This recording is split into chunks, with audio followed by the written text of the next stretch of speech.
Madam food తిన్న తర్వాత tea, coffee అని అన్నారు. అలానే కొంతమంది ఫుడ్ తిన్న తర్వాత ఖచ్చితంగా ఎస్పెషల్లీ బిర్యానీ తిన్న తర్వాత కూల్ డ్రింక్ అనేది డెఫినిట్‌గా తీసుకుంటారు. సో, దీనివల్ల కూడా బాడీలో ఈ నర్వ్స్ యాహ్! వీటికి ఏమైనా ఖచ్చితంగా. ప్రమాదమా? ఇవేంటంటే మన ఈ ఫు ఇప్పుడు ఏవైతే మన కార్బోనేటెడ్ డ్రింక్స్ హ్మ్. మన ఫుడ్ తిన్న తర్వాత బిర్యానీ తర్వాత కార్బోనేటెడ్ డ్రింక్స్ తాగుతామో, దానివల్ల ఫస్ట్ స్టమక్ టిష్యూ లేయర్ పోతుందనమాట. మనకి అల్సరేషన్స్ ఇవన్నీ వస్తాయి తర్వాత. ఓకే. రెగ్యులర్‌గా చేసే వాళ్ళకి. రెగ్యులర్‌గా ఎవరైతే తీసుకుంటున్నారో వాళ్ళకి.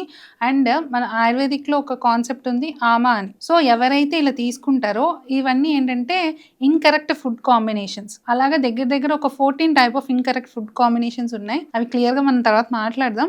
ఇప్పుడు మీరు చెప్పిన ఈ బిర్యానీ, కార్బోనేటెడ్ డ్రింక్స్ కలిపి తీసుకోవడం వల్ల ఆ ఫుడ్ కాంబినేషన్ వల్ల బాడీలో ఎక్కువ టాక్సిన్స్ ప్రొడ్యూస్ అయ్యి అది ఎవరికైతే పార్ట్స్ ప్రతి ఒక్కరిలో ఎలా ఉంటదంటే కొన్ని బాడీ పార్ట్స్ వీక్ ఉంటాయి. సో, ఒకళ్ళకి జాయింట్ వీక్ ఉంటది. కొందరికి నరాలు వీక్ ఉంటాయి.